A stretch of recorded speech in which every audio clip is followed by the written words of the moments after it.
आज कलयुग की सबसे बड़ी दिक्कत क्या है सर? आज कलयुग का आदमी इंद्रियों पे है।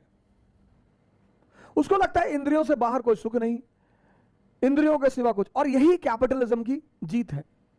जिस दिन योग करने से चेहरे पर चमक आ गई, उस दिन फेयर एंड हैंडसम की जरूरत ही क्या है? जिस दिन आसन करने से हमारे बच्चे मजबूत होने लगे, मयूर आसन, भुजंग आसन, उस दिन हॉर्लिक्स की जरूरत क्या है? जिस दिन प्राणायाम करने से बेसिक बीमारियां कंट्रोल होने लगी, उस दिन दवाओं की जरूरत कहां रहेगी?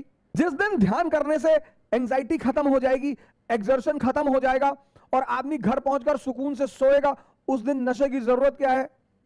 बहुत सारे हमारे भाई हैं, बहन हैं, जिनकी आर्थिक स्थिति ऐसी नहीं है कि सब कोचिंग ले सकें।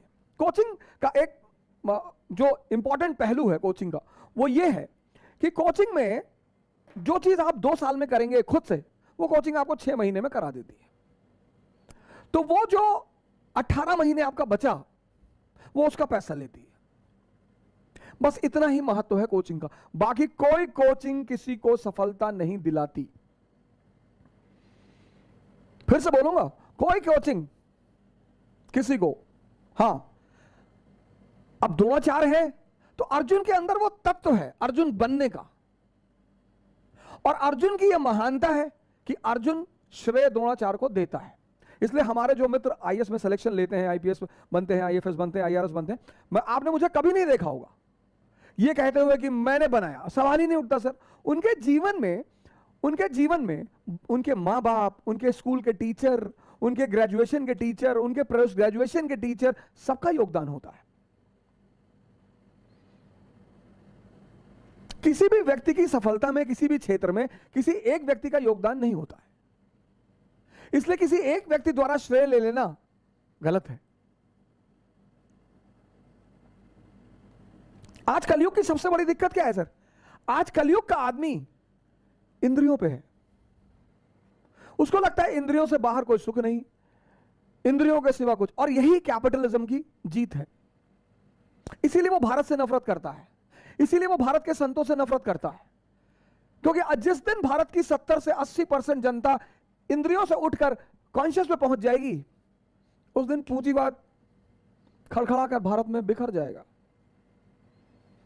जिस दिन योग करने से चेहरे पर चमक आ गई, उस दिन फेयर एंड हैंडसम की जरूरत ही क्या है? जिस दिन आसन करने से हमारे बच्चे मजबूत होने लगे, मयूर आसन, भुजंग आसन, उस दिन हॉर्लिक्स की जरूरत क्या है?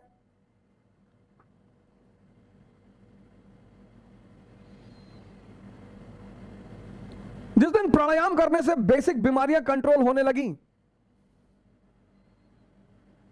उस दिन दवाओं की जरूरत कहां रहेगी? जिस दिन ध्यान करने से एंजाइटी खत्म हो जाएगी, एक्सर्शन खत्म हो जाएगा और आदमी घर पहुंचकर सुकून से सोएगा, उस दिन नशे की जरूरत क्या है? और अगर ये सारी जरूरतें खत्म हो जाएंगी तो पूंजीवाद सरवाइव किस पे करेगा? दुनिया की सबसे बड़ी मार्केट छिन जाएगी उससे। तो उसका एक सूत्रीय कार्यक्रम है, भारत के खिलाफ अभियान चलाओ। और भारत के खिलाफ ना भी चलाओ तो भारत की संत परंपरा के खिलाफ अभियान चलाओ। ना हो तो 2-4 संत फंड करके पैदा करो, खुद से पैदा करो, फंड करो, फिर उन्हें लिप्त करवाओ, फिर संत लॉबी को बदनाम करो। क्योंकि आने वाले समय में अगर दुनिया को कोई बचा पाएगा तो वो भारत है, और दुनिया को इस संकट से कोई निकाल पाएगा तो वो भारत के संत हैं। बाकी अब इस दुनिया को शायद ही कोई बचा पाए। भारत, आने वाला समय भारत का है।